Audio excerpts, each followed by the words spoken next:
कल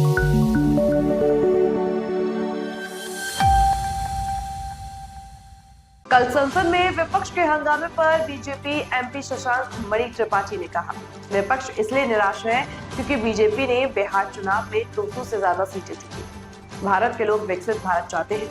एसआईआर पर चर्चा होगी, लेकिन प्रश्नकाल के दौरान हंगामा करना गलत है। कि वही एसआईआर का मुद्दा जिसके ऊपर तमाम इन्होंने यात्राएं की थी, तमाम चीजें करी थी, और बिहार की जनता ने, जो कि बहुत महत्वपूर्ण चुनाव था, उसमें पूरी तरह इसको नकारा है। इसमें विपक्ष को समझ जाना चाहिए कि विकसित भारत के लिए हम संग्राम कर रहे हैं।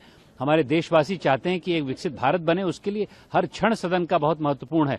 और मैं आग्रह करना चाहता हूं विपक्ष को कि आप लोग सुधर जाइए। एसआईआर का मुद्दे के ऊपर चर्चा हो सकती है, लेकिन इस प्रकार से प्रश्नकाल में और 0 आवर में आके इस प्रकार के बिल में जाके घुसना गलत है। कल ही मैंने अपना बयान देने के लिए मैं खड़ा हुआ था मणिपुर जीएसटी बिल पे, और मुझे 2 मिनट मिले बोलने के लिए, उसके बाद सदन को स्थगित करना पड़ा। इस प्रकार के नारेबाजी का मैं खंडन करता हूं। आप लोग आइए, मिलजुल के देश को बनाया जाए। अगर उसमें बहस करनी तो बहस किया जाए। सदन में वंदे मातरम प्रधानमंत्री भी वंदे मातरम बहुत महत्वपूर्ण सब्जेक्ट है। देखिए दोस्तों, मैं तो एक क्रांतिकारी क्षेत्र से आता हूं, मैं पूर्वांचल से आता हूं। वहां मंगल पांडे और लक्ष्मीबाई उठे थे 1857 में, और वंदे मातरम का जो एक नारा है वो भी सन्यासी रिवोल्ट जो हुआ था बहुत पहले बंगाल में, उसी से प्रेरित है। और आनंद मठ, जो कि बहुत महत्वपूर्ण किताब है, जिसको अंग्रेजों ने पहले दबाया और उसके बाद मैं समझता हूं कांग्रेस ने दबाया, और इसीलिए वंदे मातरम पे बहस बहुत महत्वपूर्ण है।